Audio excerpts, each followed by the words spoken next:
Now, I have two podcasts. Now, these podcasts, you have to talk on them.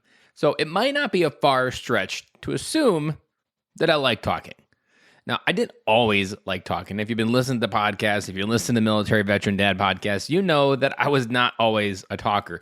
If you got me into a room where I felt comfortable, I could talk, but I was not the first person to speak.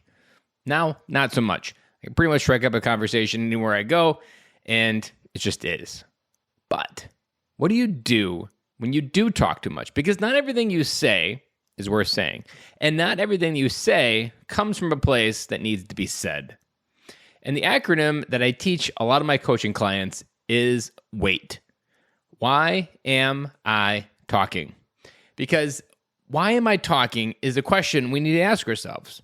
It comes into play with our kids, our coworkers, maybe your team members, if you're a manager, your wife. It doesn't really matter. WAIT. Why am I talking? Now, for a lot of my corporate career, why was I talking? I was talking so that other people would notice me, so that other people would see me, and that other people would believe in me. I was always trying to have the best idea at the meeting. I was always trying to butt my way into conversations. I was always trying to butt my way into the place where I thought I needed to be so that I could get the promotion or I could make someone happy, and then that person would return the favor and make me happy. Now, the short end of that story, it never worked. Maybe it got some short-term gains, some short-term dopamine hits, but it never worked long-term. Because why was I talking? I was talking out of ego. I was talking because what I felt on the inside wasn't enough, and I need something on the outside to fix it. And I think that's a very common reason a lot of dads and men are talking, is because we don't feel something on the inside. And so we need to get it from the outside through status, salary, the next big deal, whatever it may be. Why am I talking? And I can say that I had to learn this the hard way. And I still do, especially after all the things we went through in the pandemic and not talking to a lot of people in real life. Like, I'm itching to get ready to talk to different people.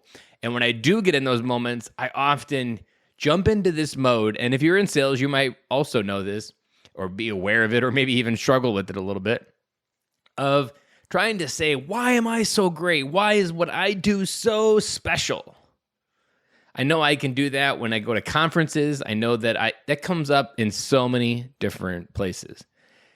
But all of that is coming into this place of, I don't believe in myself that what I'm doing is going to work, so I desperately need what you have to believe in me so that I can believe in myself.